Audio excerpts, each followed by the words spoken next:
Hi everyone, happy Thanksgiving Eve. Thank you so much for tuning in to VATV. Today we are going to be talking about Thanksgiving in the Vietnamese American community.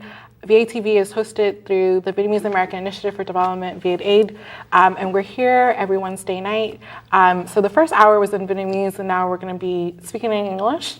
So anytime you want to watch any of our TV shows, feel free to look us up on vietaid.org. And so today we had a huge privilege to be with our professor, Thanh Tran, from BC, and we're just going to have a discussion about, what does Thanksgiving mean to Vietnamese American people, what we do, and, a brief history about Thanksgiving. So welcome. Good evening, everyone. Good evening, Carol. Yeah, good evening. So you ready for your Thanksgiving? I'm not cooking this year, so we rotate hosting it. So I'm ready. I'm just ready to show up. Yeah. So I gather, when did your family come to America? So my mom came here in the early 80s. In the 80s, and you was born here? I was born here. Okay, so Thanksgiving is your tradition. It's actually not, right? Yeah. So I was born here, identify Vietnamese American. I've been here for 24 years. Okay. And my family actually doesn't celebrate Thanksgiving. It's only the last 2 years. The last 2 years? Yeah. Why? It was, I think it's adapting to the U.S., right? My family is immigrants, and I don't think we quite understood, what is Thanksgiving. Yeah. But you went to school and you learned about Thanksgiving. I did. You learned about. Yeah, and so I think growing up, I was like, oh my God, everyone is celebrating Thanksgiving, but my family, and so I felt really alienated, right? And so there was part of me of wanting to assimilate, how come my mom doesn't have turkey, and why don't we have mashed potato? And so actually 2 years ago, my oldest cousin, we were like, Thanksgiving is about family. Okay. And so we're like, let's host Thanksgiving. And we don't do the traditional route. I don't even want to think about touching a turkey. So we'll just cook a meal together, right? Because the essence of Thanksgiving is family getting together, appreciating each other. And I think I'm beginning to appreciate that more as I'm older. Oh, okay. So we started doing that. Yeah. So I did go to school here. And I learned a lot of things about Thanksgiving, about the history. So, we can co-construct this and share this back. So actually, when I was growing up, Thanksgiving was a very happy story, right? A story about the Pilgrims and the Native Americans, specifically the Wampanoags, was hosting this. You can say them are refugees, right? Like they were being persecuted in England, right, religiously. And they came here. It was cold. It was a foreign land, and they needed support. And so the Wampanoags, welcomed here. And so it was a really happy story, right? Like they ate and they drank together. They celebrated Thanksgiving. There's other sources of history. Yeah. Said that the first Thanksgiving in America was celebrated in Florida. 50 years before the one that the Pilgrims celebrate in Plymouth, Massachusetts. So 800 Spanish soldier and settler, they celebrate the first Catholic Mass as a Thanksgiving Mass in Florida, of course with the first American or Native American. Right. And you know what they eat? What did they eat? No, I totally did not hear that story. Yeah, what did they eat? You may want to search the internet or read some books about Florida history. But they have salted pork and red wine. I think that's good. That's good. Yeah. But what I learned, as I told you before we get in here, that I did not have any kindergarten education, nor elementary, nor high school education in America. So I don't know a lot about the American history like your guy learned in school. Yeah. But the first Thanksgiving, I don't think they call it Thanksgiving here, but it was the first harvest, right? The 101 pilgrims landed with the Mayflower and Plymouth, and only 53 survived. So I read that story. Right. I also remember, it reminded me of hundreds of thousands of Vietnamese people. The Vietnamese people lost their lives on the Pacific Ocean. Right, that parallel. Yeah, that's right. So there's some similarity right there. So the first Thanksgiving was just to celebrate the first harvest, right? And then about 2 years later, there's a Thanksgiving, but it's not a feast. It's the day of fasting and praying. Right? You know when was the Thanksgiving became the national holidays in America? During the Civil War. Who's the president? Abraham Lincoln. That's perfect. That's Yeah. good. Right. But the one who declared Thanksgiving, so not a national holiday, but a day to celebrate was what George Washington. And then until Abraham Lincoln, the one who declared it's a national holiday. Right. I came to the U.S. as a refugee at the end of Vietnam War in 1975. And my first Thanksgiving was in New Orleans. If you read the history of Vietnamese refugee, you know that when we came here, we had to live in a couple of refugee camps throughout the USA. Right. In Fort Jefferson, Arkansas, Right. Indian Gap in Philadelphia, the one at Pendleton Camp in California, and another camp is in Florida, right? So I was refugees in the Fort Jefferson refugee camp in Arkansas, and I was sponsored out to the community. You have to have a sponsor, Right. whether a church, a church or a family who are willing to open their house to help you in the first few months, so that before you can find a job, go to school, and so on. So I have a young couple. I think they're about 7, 8 years older than I was. They just began their teaching career in high school. So they just graduated maybe a year or 2 years. I was 20. I just turned 20. So when I lived with them, so they were about 27, 28, and I a 20 years old guy. And then the families are not in where I live in Ocean Spring, Biloxi, Mississippi. So the white family was in New Orleans. So Wednesday evening, they took me my first Thanksgiving in 1975. Yeah. So they took me to New Orleans to celebrate Thanksgiving with their family. And what surprised me is that in my entire life, 20 years of my life, Right. from Vietnam to here, 20 years, I never saw a big chicken, or a whole chicken Right. on a dining table before. I never saw that Right. It's before. quite a sight. And when I saw a huge turkey in the middle of the table, I was so fascinated. Keep asking myself, how are they going to eat it? Right. So my first time eating turkey, I probably ate it before in the refugee camp. I don't remember they served turkey meat or not. They must. But I didn't know what kinds of meat was Right. that. It was just meat. But the first Thanksgiving dinner was fascinated. And the first time I see not only the chicken, the turkey, right? But all other kinds of food and drinks on the table. Right. And it fascinated me too because my sponsor was a vegetarian. Oh, So interesting. they did not eat meat. Right.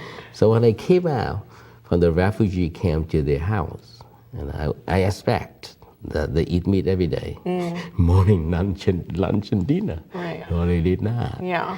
So I came to their house by early September, so about 2 months later. So for 2 months, I had not seen any meat on their dining table. Yeah. You're like, where did it go?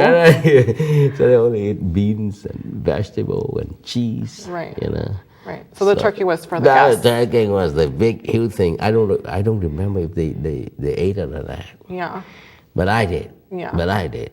So I forgot how the turkey tastes, but it must be good because first time I have lunch of meat in front of me. Right. So on Thanksgiving.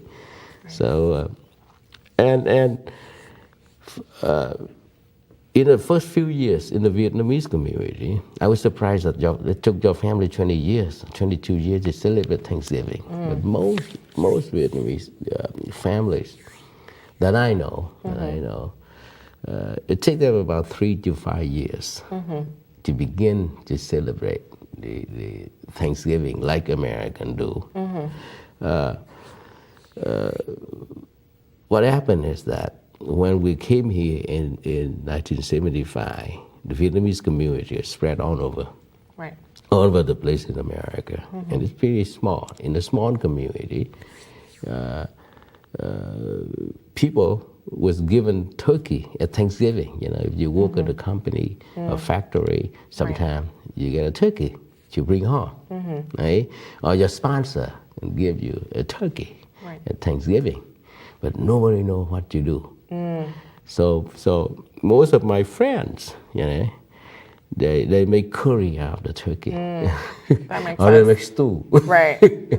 And later, when they're able to find rice noodle, they begin to use turkey to make pho. Right?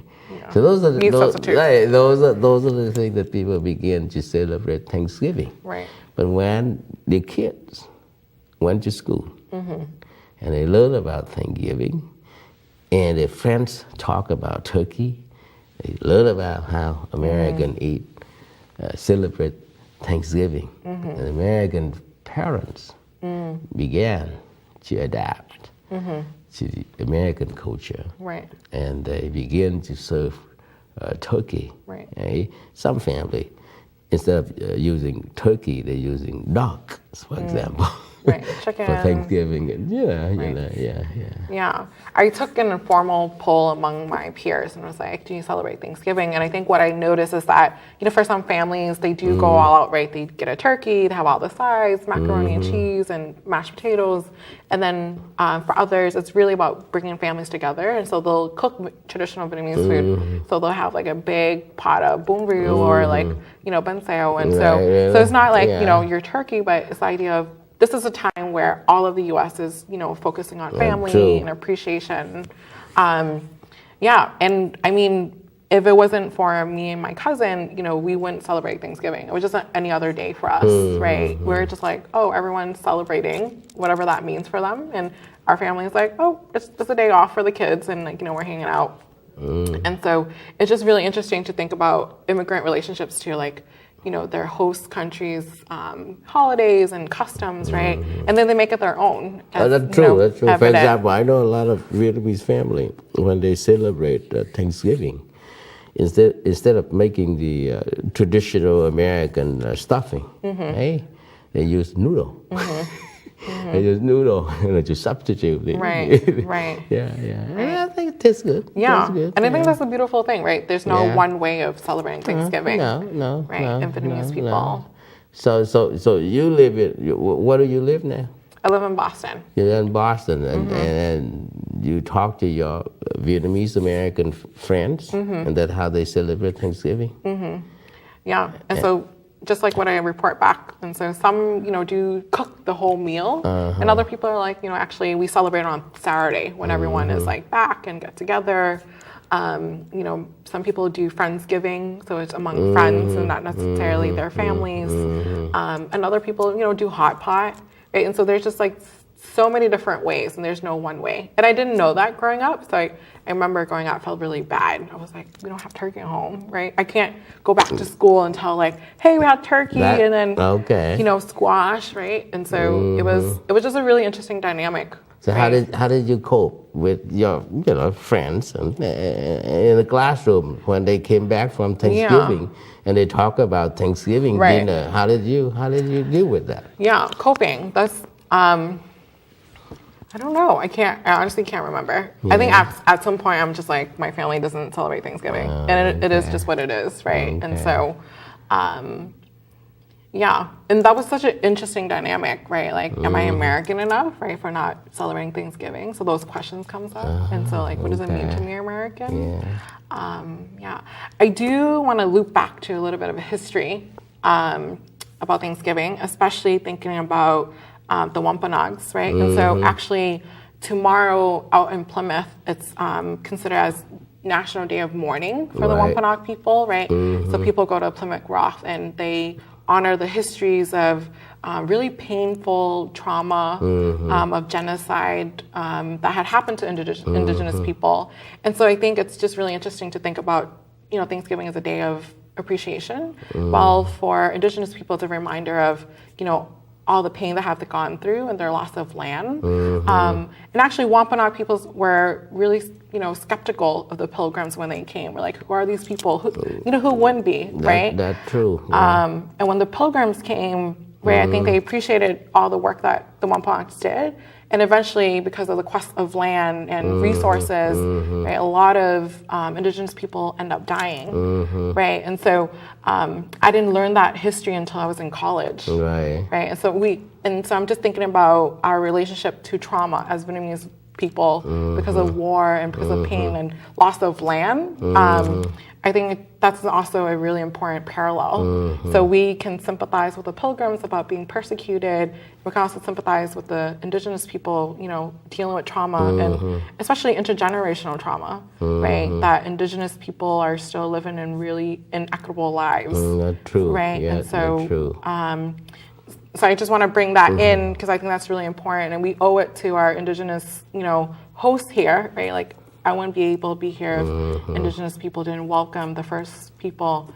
And unfortunately, it was not a rosy story as, my elementary teachers had told me. And it's such a misconception. And, going back to Civil War, Abraham Lincoln announced that as a national holiday because the war, the country was torn. So, the people needed inspiration, needed hope. And so they're like, remember this folk tale, essentially, right? It wasn't a happy story as, people have put it out. There's always two sides of every story that you learn, that you hear.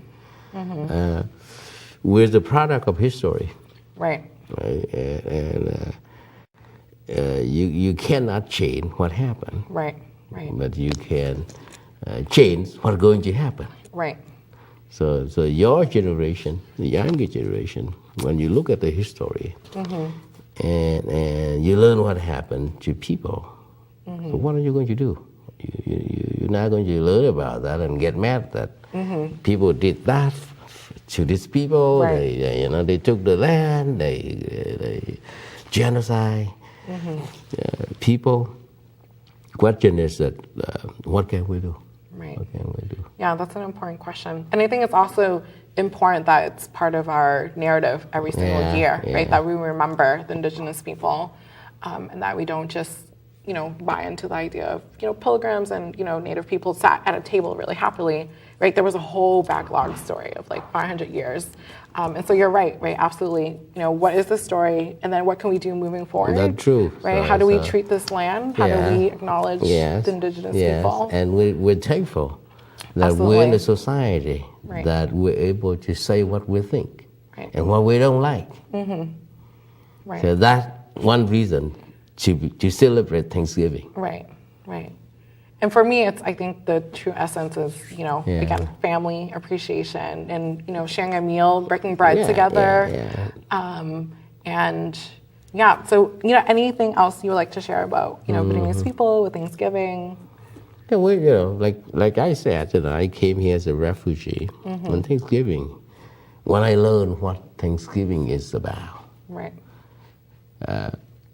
I began to celebrate it, and it is a very meaningful tradition to celebrate. We're like I said to Mr. Nghĩa in the Vietnamese language program today, that we will never be able to pay back those who helped us. Right. We will never, even our own parents. But the way that we can do to show our appreciation for what other people have done for us to engage in community activity, in community services. Right.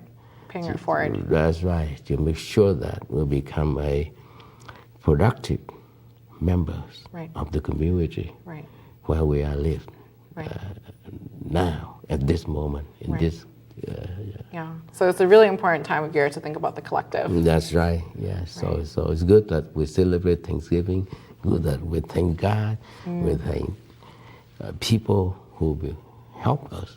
But what can we do? What should we do? Right. Saying thank you was easy. Celebrating Thanksgiving with a big meal was an easy thing to do. Hey?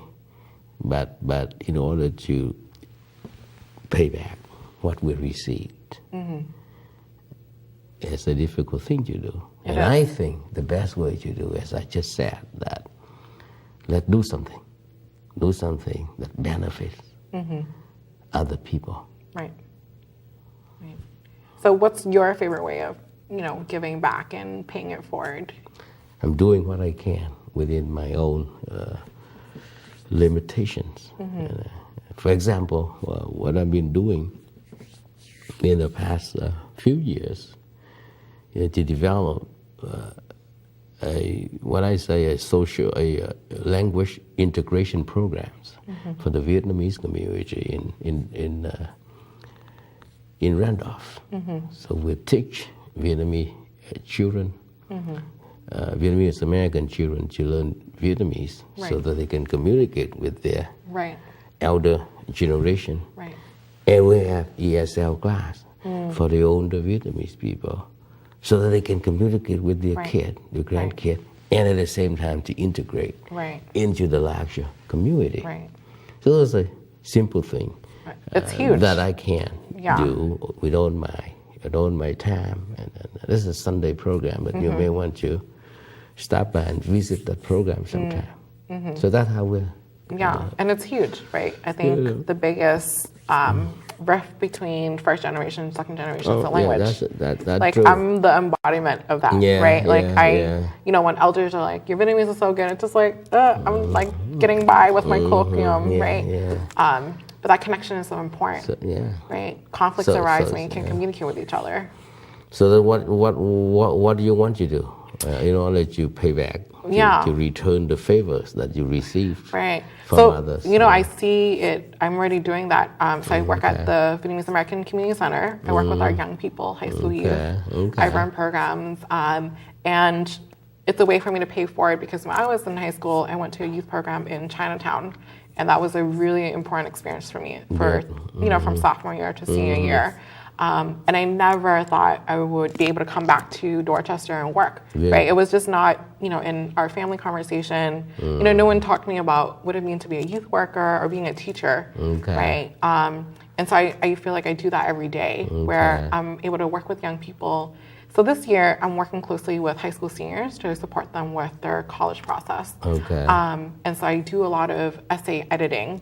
And, I think what's really cool about it is I get to affirm young people about their stories. Sometimes they're like, I don't know what to write about. I don't have an interesting story. And just like, are you sure? Like, as a Vietnamese American youth, you have plenty of stories to share, right? And so what does it mean to believe in that and to really think about the content, to share with admission counselors that, I've gone through a lot. Like, I've been a really resilient youth, and I should be able to go to this college, right? I'm ready to go to college. And so it's been a really wonderful experience, right? So that's excellent. That's good. That's how we're, show our appreciation to other people.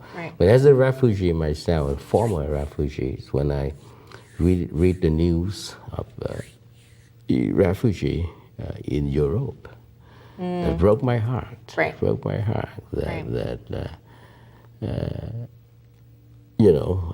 they, like me, 40 years ago, if this country did not open her door, with my sponsor, did not open their door, their home to welcome me, I don't know what happened to me.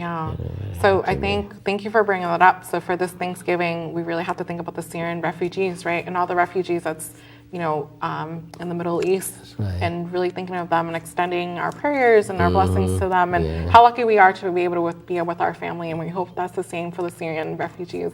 And so thank you again for all the storytelling today and your thoughts. And thank you all at home for tuning in, and happy Thanksgiving. And happy Thanksgiving. Yeah, thank you.